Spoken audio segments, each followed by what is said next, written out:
So for when I'm training my clients, Thursdays is the day of the week we dedicate to tonic sessions.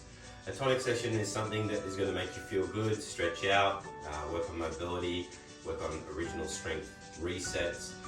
We pile all that into an hour session, and it really helps us at the tail end of the week to stop dragging and feel good. So I thought what I'm going to start doing now is a tonic video of the week. So you can call it Tonic Thursdays, and I'm going to show you a new original strength reset, stretch, mobility drill that I'll borrow from the sessions we do from week to week. So I'm going to show you an upper back and shoulder mobility drill that's been with me for years. I've been using it for years. It's one of my favorites still, and it's called a sideline windmill. And I'll talk you through the setup of it.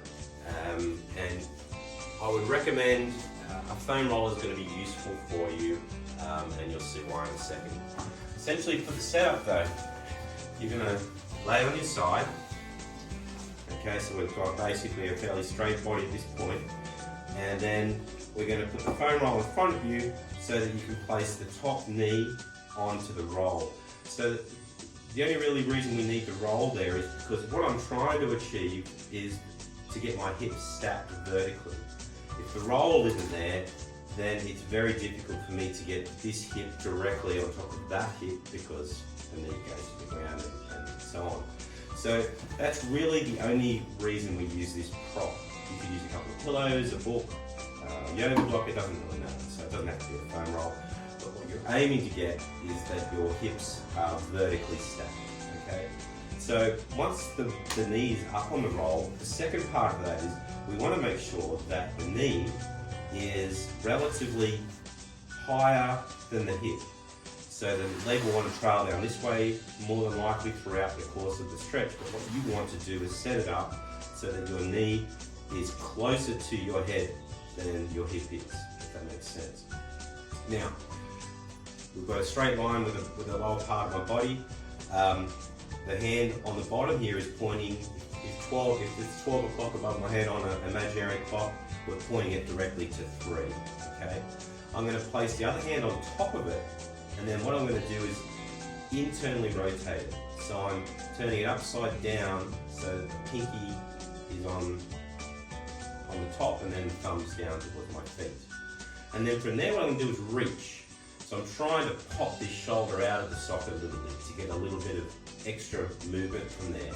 And then what I'm going to do is keep my eyes focused on the fingertips. I'm going to trace a semicircle around till I get to 9 o'clock, and then I'm going to bring it back.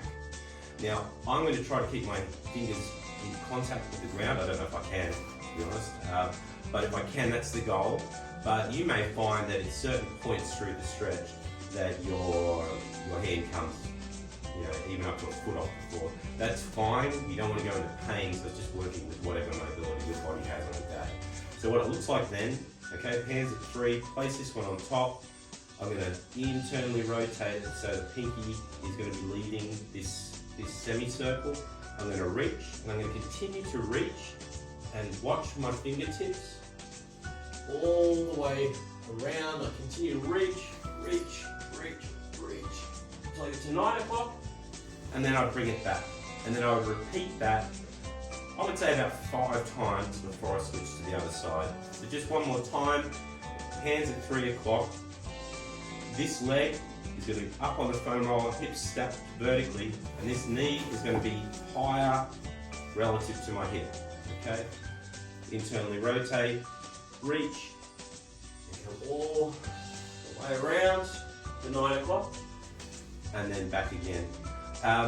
It's a crazy good stretch that I've been using for years. So give it a go, and let me know what you think, and I'm going to come back with another video like this next week for Tonic Thursday.